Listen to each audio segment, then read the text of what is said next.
welcome back to my channel. My name is Sheep, and thank you guys so much for joining me here in my studio today. Yeah, it's been a while, and I think I said that in almost every one of my videos by now. But yeah, I'm done making excuses. I don't have school anymore. I have summer vacation. I've done all of my exams, so yeah. I know I have like a part-time job in the afternoon sometime, but yeah, that's not really an excuse. So yeah, I'm finally back on the map, and I have a bunch of stuff planned for you guys. So yeah, stay tight for that. But yeah, for today's video, I'm just gonna do a little bit of a ramble video. I want to talk about the Batman. The hell are you supposed to be?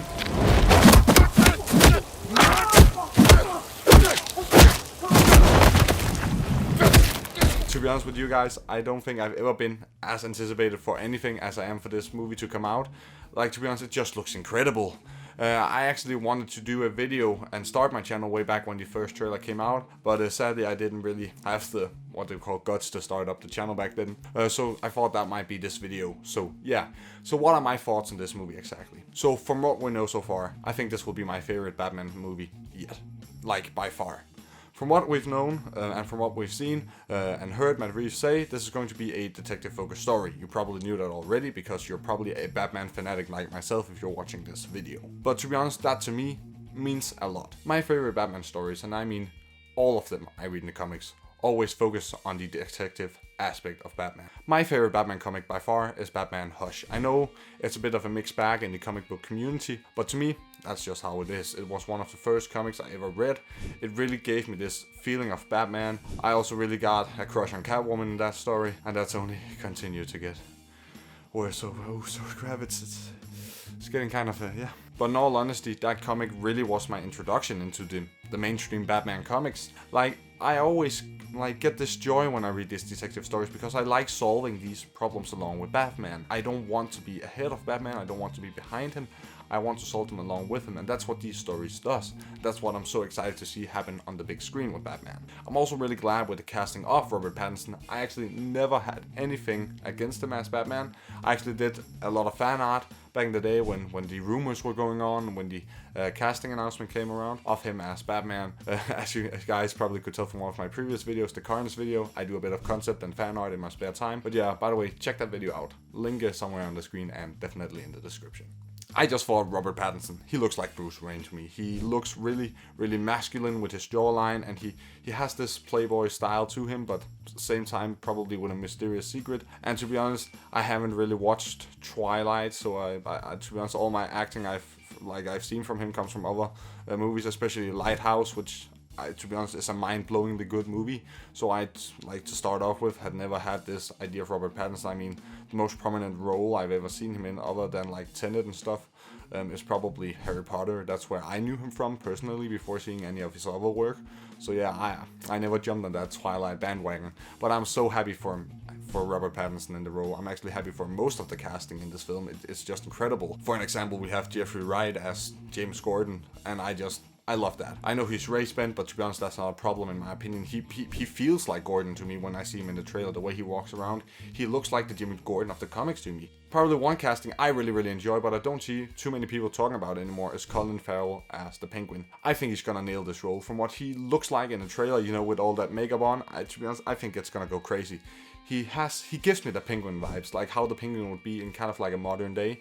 He's clearly inspired by the Arkham games, and I think he's going to, you know, climb the ranks as we progress through the movies. But to be honest, also just the Carmine Falcone casting, Andy Serkis as Alfred. I think all of the casting has just been so on point with this movie. Now, another part of this movie that really got me hyped for it was especially Paul Dano's casting as the Riddler.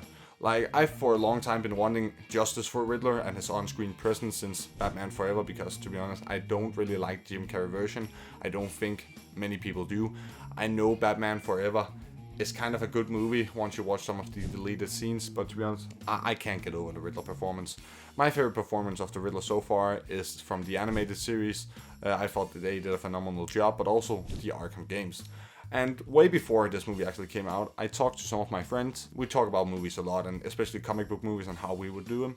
And I've always said I wanted the Riddler to go the Saw route, like Riddler to like do these traps, like put Batman in an escape room, kind of like essentially, you know, the Riddler being kind of a Saw-like figure. But what I didn't think of was actually how would Riddler be in real life, because in my mind I just thought that would be cool style as, but what Matt Reeves has done is, who would Riddler's influence be in real life, or what character can we apply the Riddler to in real life? And he chose the Zodiac Killer. And to be honest, that's genius. He's a serial killer who left clues and riddles for people to solve, like for the detectives of the police department and everything. That's perfect inspiration for a modern day real life Riddler. And that's why I really, really love this. This movie feels so grounded in reality, but not hyper realistic like the Nolan films. And to be honest, I really, really love the Nolan films, especially The Dark Knight, but I also have my problems with them. In Matt Reeves' world, I feel like we can both see these realistic elements because the movie feels grounded, but we can also get some of the more fantastical elements like Poison Ivy or Clayface, Bane even with Venom and stuff like that.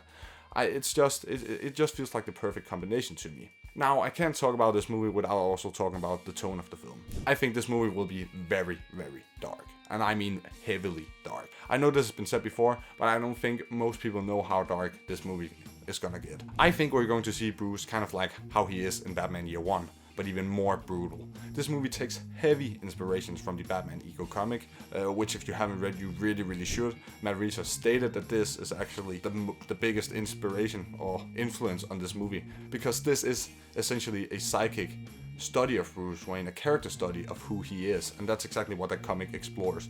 And I'm not saying we'll see the big shadow monster of Batman on screen, no, I'm just saying the fight and the battle in Bruce's mind and in his psyche. That's what Matt Reeves is trying to portray on screen as he's solving these mysteries, and that's where kind of the long Halloween elements are coming in. By the way, you should check out the animated movie.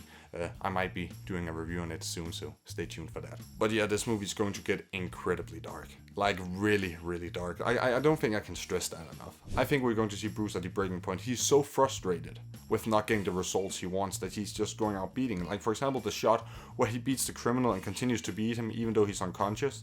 That's the stuff we're going to see all the time. I think we're going to see Bruce almost killing in this movie. And I gotta say, yeah, I don't want Bruce to kill. I hate it when Batman kills. I hate it. I can't stand it. That's my only problem with the Ben Affleck Batman. To be honest, Ben Affleck is a great Batman, but the killing stuff, it just really like makes me not want him. Like, so I don't want to see that in Batman. But I would love to see a Batman like at the verge of killing, and then all of a sudden realizing what it is he's doing, and then like stopping to do that. Now I kind of want to do something a bit fun with you guys here, and feel free to comment down below on this subject, but I would really love to discuss what I want to see in the future of this trilogy. And I'm just going to be starting off with some of the basic questions and then just moving into something a bit more advanced. So yeah, first off, let's talk about which villains I would like to see in the movie.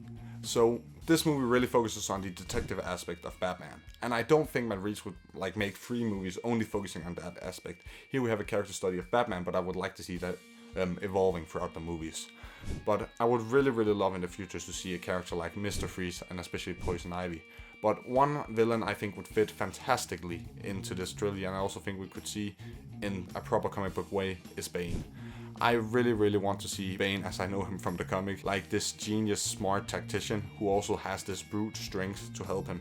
And he also has access to Venom, which makes him a physical threat as well, making him a really, really good brawler type fighter. And I really think Bane would be a perfect villain in this series down the road, either as a solo villain or maybe as another villain. But of course I also have to talk about the Joker. Do I want to see the Joker in this? Yes, I do. I know a lot of people are maybe tired of the Joker. We've seen him in so much media lately. The Dark Knight, Suicide Squad, his solo film, like blah blah blah blah blah. Do we really need a new Joker? I would love to see a new Joker, especially in this universe, because I have so many ideas to how the Joker will be in this movie. But I would love for James Franco to play the Joker, and he actually has ties to Matt Reeves. And to be honest, I think he could play a darn good Joker. He would have the laughing to it, and I would love if they did prosthetics so that we couldn't see it was James Franco, so that he would kind of get lost in the role. Like, just imagine how Colin Farrell looks. He looks horrifying. He looks disgusting. Like, you can't recognize him. Imagine if they did that to the Joker actor. Like, I want that. I want this Joker to be horrific looking. I want the acid bat to have, like, fucked him up, like, completely. I do want him to have hair. I don't want him to go completely Gotham on it. But yeah, I just have so many, like, I don't know why. I just have this great vibe about Matt Reeves doing a Joker story. I just feel like he can't fuck it up. I feel he's the perfect guy to do a Batman Joker story. But yeah, feel free to let me know in the comments what you think about this. Do you want to see the Joker showing up later on in this series, or like, what's your predictions about this film? I would really, really love to discuss that with you. But yeah, to be honest, I think this movie will be the best Batman media since the animated series. It also pulls heavy inspiration from the animated series with the red color scheme, the red skies, the blimps, like the music, just the overall tone and cinematography, like the dark cinematography. I think this will be the best Batman film. I said that at the beginning and I'm still saying I think this will be the best Batman film yet, and I'm so hyped to see it. It's gonna be dark, darker than most people think. It's gonna be brutal, but it's gonna stay true to the character. At least that's what I hope it will do. I can't guarantee it, but I really, really hope so. And with that said, guys, I guess that's a wrap. Thank you guys so much for watching this video. I really, really hope you enjoyed it. And if you did, make sure to press that like button and hit subscribe for more awesome content like this. I really want to try and upload weekly again, since I pretty much fucked my upload schedule. So yeah, we're back on track. And I really would appreciate all the support you guys can give me, since I am a new channel here on YouTube starting to grow. And feel free to comment what you thought about what you think about the Batman and what you would like to see, and also what you would like me to see do next year on the channel. If there's any shows or movies you want me to review, I'll be there to listen and answer your comments. But yeah, thank you guys so much for watching. Remember to stay safe out there and have a good one. Bye.